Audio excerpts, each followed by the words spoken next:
Bonjour, aujourd'hui pour expliquer l'expulsion en céphalique, en bébé encéphalique, en OIGA, en occipito iliaque gauche antérieur, nous allons utiliser ce mannequin de tâche pour simulateur d'accouchement avec un bébé en position céphalique. On va expliquer les phases de l'expulsion et ses étapes. Donc on a un bébé qui se présente par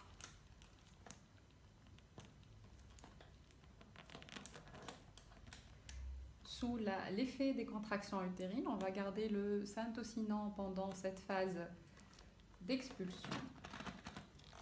On va bien inspecter le périnée au cas où à cette phase-là on a un blanchissement du périnée avec un haut risque de déchirure.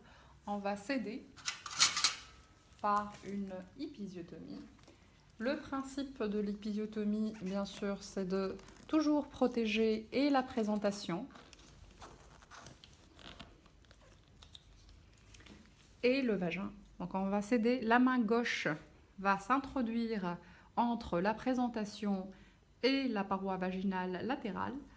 On va partir sur la ligne médio-latérale à 45 degrés de la verticale et on va aller couper tous les trois tuniques sur une longueur moyenne de 4 cm pour libérer le passage fœtal par la filière périnéale.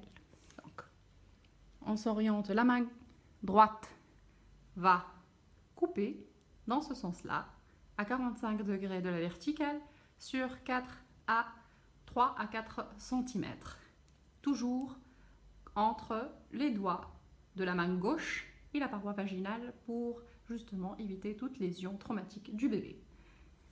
Mais ici, comme vous le voyez bien, notre périnée, il est souple et il n'y a pas besoin de épisiotomie dans ce cas de figure.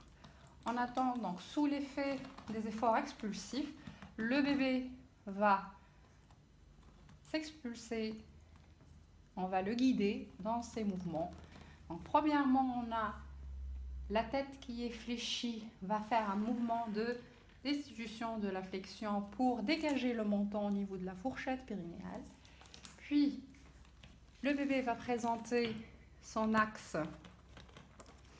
sur l'axe le plus important du détroit supérieur, les épaules, rappelons-le, c'est l'axe qui est oblique, c'est le plus grand axe, donc le biacromial va se présenter comme la tête au niveau du détroit supérieur, et là on va aller accentuer la flexion au niveau de l'axe ombilico-coccygeien pour dégager l'épaule antérieure.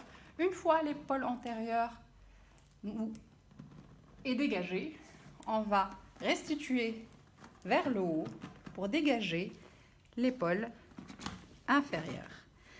Donc, à ce moment-là, gardez en tête qu'il faut toujours garder le dos en antérieur pour éviter toute dystocie. L'accouchement se fait presque tout seul après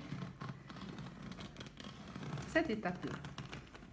Une fois le bébé est dégagé, on ramène le bébé avec son cordon sur le ventre de sa mère